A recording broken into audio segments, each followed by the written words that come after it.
The Institute of Cost Accountants of India, parliament చట్టం ప్రకారం చట్టబద్ధమైన సంస్థ, Hyderabad chapter.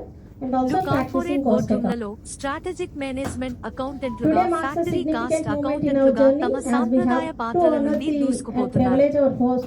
Hyderabad, April 20, 2024. CMA Ashwin Kumar G Dalawadi, ICMAI అధ్యక్షుడు, CMA doctor KCHABSN and Dr. Murthy, KCH central council సభ్యుడు, ICMAI మరియు CMA Hima విద్యాసనగవరకు చైర్పర్సన్, ICMAI హైదరాబాద్ చాప్టర్. వికాసం యొక్క యుగంలో కీలక కార్యకర్తలుగా అభివృద్ధి చెందుతున్న CMA లలో the institute of cost accountants of India, ICMAI యొక్క కార్యక్రమాల గురించి మీడియాను ఉద్దేశించి ప్రసంగించారు. హైదరాబాద్ లో ఈ రోజు విలేకరుల సమావేశంలో CMA అశ్విన్ కుమార్ జీ దళవాడి మాట్లాడుతూ, సంవత్సరాలుగా కాస్ట్ మేనేజ్మెంట్ అకౌంటెంట్స్ CMAs పాత్ర పూర్తిగా పరివర్తన చెందింది. నేడు ప్రభుత్వం, విధాన నిర్ణేతలు, పరిశ్రమలు మరియు కార్పొరేట్ ప్రపంచానికి బలమైన మరియు దృఢమైన ఆర్థిక వ్యవస్థను నిర్మించడంలో సేవలందిస్తున్నాయి.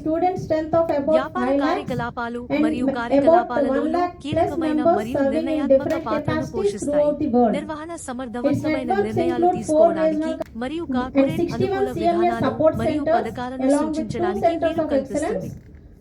లు తమ కార్యకలాపాలు, అంతర్గత నియంత్రణలు, పాలనా ప్రక్రియలు, రిస్క్ మేనేజ్మెంట్ మరియు నియంత్రణ వ్యవస్థల యొక్క సమర్థత మరియు ప్రభావాన్ని మూల్యాంకనం చేయడం మరియు మెరుగుపరచడం ద్వారా వారి లక్ష్యాలను సాధించడంలో సంస్థలకు సహాయం చేస్తాయి. ఇది ఎంటిటీలు వారి పనితీరు, సామర్థ్యం, ఉత్పాదకత, లాభదాయకత మరియు స్థిరత్వాన్ని మెరుగుపరచడంలో సహాయపడుతుంది. CMAలు ఖర్చు, ధర మరియు తగిన ఆర్థిక మరియు పన్ను విధానాలను రూపొందించడం మరియు వాటిని పర్యవేక్షించడం వంటి రంగాలపై సలహా ఇవ్వడంలో ప్రభుత్వానికి మరియు వివిధ ప్రభుత్వ అధికారులకు కూడా సహాయం చేస్తాయి. దేశ ఆర్థిక అభివృద్ధిలో కాస్ట్ అండ్ మేనేజ్మెంట్ అకౌంటెన్సీ యొక్క ప్రాముఖ్యం IAS మొదలైన ఇతర క్లాస్ సేవలతో సమానంగా 1978లో కేంద్ర ప్రభుత్వం ఇండియన్ కాస్ట్ అకౌంట్స్ సర్వీస్ ను ఏర్పాటు చేసిన వాస్తవం ద్వారా నొక్కి చెప్పబడింది. కంపెనీల చట్టం ప్రకారం చట్టబద్ధమైన కాస్ట్ అకౌంటింగ్ రికార్డులను నిర్వహించడానికి మరియు వాటి ఆడిట్ చేయడానికి సేవా రంగంతో సహా కొన్ని పరిశ్రమలకు ప్రభుత్వం ఒక నిబంధనను ప్రవేశపెట్టింది. CMA కోర్సును అభ్యసిస్తున్న సుమారు 1,00,000 మందిలో మరియు 60 విద్యార్థులతో institute of cost accountants of India ప్రపంచంలోనే అతిపెద్ద professional of cost management accountants గా ఎదిగింది.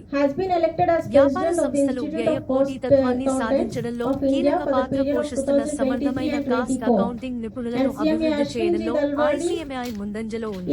పనితీరు, సామర్థ్యం, ఉత్పాదకత మరియు లాభదాయకతను మెరుగుపరచడం, సుస్థిరతను నిర్ధారించడం మరియు వారిచే వినియోగించబడిన వనరుల సమర్థవంతమైన వినియోగాన్ని మెరుగుపరచడం. ఆర్థిక, పర్యావరణ మరియు సామాజిక సమతుల్యతతో నిలకడగా మరియు నిలకడగా పనిచేయడానికి జీవిత చక్ర వ్యయ ప్రయోజనాలతో ఖర్చుతో కూడుకున్న వ్యాపార నమూనాలను రూపొందిస్తున్నాయి. వ్యాపార సంస్థలకు వృత్తిపరమైన వీక్షణ మరియు నిపుణుల ఇన్పుట్లు అందించబడతాయి. ఇది అస్థిర, అనిశ్చిత, సంక్లిష్టమైన మరియు అస్పష్టమైన వ్యాపార వాతావరణంలో ఉనికిలో ఉండటానికి వారి సామర్థ్యాన్ని ప్రకటించడానికి సమర్థవంతమైన నిర్ణయాలు తీసుకునేలా మేనేజ్మెంట్లకు వీలు కల్పిస్తుంది. అహ్మదాబాద్ చూశారు, వాళ్ళు ఆల్ ఇండియాకి ప్రెసిడెంట్, అందరూ నేను మెంబర్ని. దక్షిణ మండలికి మెంబర్గా విజయ్ గారిని వ్యవహరిస్తున్నాడు. లోకల్ చాప్టర్కి, హైదరాబాద్ చాప్టర్కి హిమ విద్య వాళ్ళు ప్రాతినిధ్యం వహిస్తున్నారు.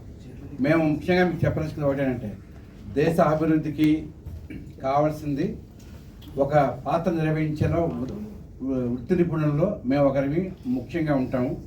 మన ప్రైమ్ మినిస్టర్ గారు వికసిత భారత్ గురించి మాట్లాడుతున్నారు. 2047కి మాకు భారత ప్రభుత్వం నుంచి ఒక ఉత్తరం వచ్చింది, మీరు ఏం చేద్దాం అనుకుంటున్నారు వికసిత భారత్ కోసం అని చెప్పేసి.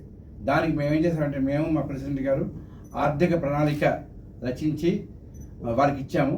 2047కి వికసిత భారత్లో కాస్ట్ అకౌంటెంట్లు దేశం మొత్తం అందరూ కలిసి సుమారుగా 1,00,000 మంది మెంబర్ ఉన్నారు. ఈ 1,00,000 మంది దేశాభివృద్ధికి, ఆర్థికాభివృద్ధి బాగుంటే ఆటోమేటిక్గా అన్నీ బాగుంటాయి. అది దృష్టిలో పెట్టుకొని 2047 వికసిత భారత్కి మేము ఒక మెంబర్గా, ఒక సోషల్ బీయింగ్గా మా చేతన సహాయం చేస్తున్నామండి. Thank you very much. Next మిగతా అన్ని విషయాలు మా ప్రెసిడెంట్ గారు మీతో పూర్తిగా విశదీకరిస్తారు. 2047కి వికసిత్ భారత్ లక్ష్యం చేరుకోవడానికి మా సంస్థ తరపున మా మెంబర్స్ అందరూ కలిసి కంకణం కట్టుకున్నారు. ఆర్థిక పరిపుష్టి పూర్తి అయినప్పుడే ఈ 2047 ఆర్థికంగా మన భారత వికసితకి మనం చేరుకుంటాము. అందులో భాగంగా వృత్తి వ్యయం నియంత్రణ తగ్గించడం ఒకటి 2 అబ్జెక్టివ్గా పెట్టుకుని మేము ముందుకు సాగుతున్నామండి. 2047కి వికసిత భారత్కి చేరుకోవడానికి మా సంస్థ అన్ని రకాలుగా రెడీగా ఉంది. सर आप जो बोले ना सर इजराइल जापान और अमेरिका इस so far తాను ఒక ఉత్పత్తి చేస్తారు కదా సర్వీ ఒక ఐటమ్ తయారు చేస్తారు కదా, దానికి ఆయన కాస్ట్ ఏంటంటే ఎక్కువ కెపాసిటీ పెట్టి ఎక్కువ వర్క్ చేయడం. ఇప్పుడు ఈ రూమ్ ఉందనుకోండి, ఈ రూమ్లో నేను 10 మందికి కోచింగ్ ఇవ్వచ్చు, 15 మందికి కోచింగ్ ఇవ్వచ్చు. 10 మంది కోచింగ్ ఇస్తే నాకు నష్టం వస్తుంది. నేను 15 మందికి కోచింగ్ ఇచ్చుకుంటాను, అప్పుడు నాకు 15 మంది ఫీజు కడతారు కదా. అదే రకంగా కెపాసిటీని బట్టి స్కేలబిలిటీ అంటే ఉత్పత్తి వ్యయాన్ని, ఉత్పత్తి స్థాయిని, ఉత్పత్తి స్థాయిని మూడింటిని కొరిలేట్ చేస్తే ఆటోమేటిక్ కాస్ట్ తగ్గుతుందండి. కరెంటు వినియోగంలోని, లేబర్ వినియోగంలోని, తర్వాత ఓవర్ హెడ్స్ ఖర్చు పెట్టే విషయంలోని మనం ఎకానమీ తేవచ్చు. అయితే ఈ ఎకానమీ కస్టమర్కి ఎంతవరకు వస్తుంది అనేది తర్వాత విషయం. ముందు ఉత్పత్తిదారుడికి మాత్రం ఖచ్చితంగా కాస్ట్ తగ్గుతుందండి. ఉత్పత్తిదారుడు ఆ ప్రయోజనాన్ని కస్టమర్కి ఇస్తాడా ఇవ్వడం అనేది అది కొంచెం ఆలోచించాల్సిన విషయం. అంతే కదండి, అర్థమైంది. ఉత్పత్తిదారుడు తగ్గిస్తాడు, ఆయన లాభం ఏర్పడుతుంది. ఈ లాభాన్ని ఆయన కస్టమర్కి ఇస్తాడా ఇవ్వడా అంటే అది కొంచెం ఆలోచించాల్సిన విషయం.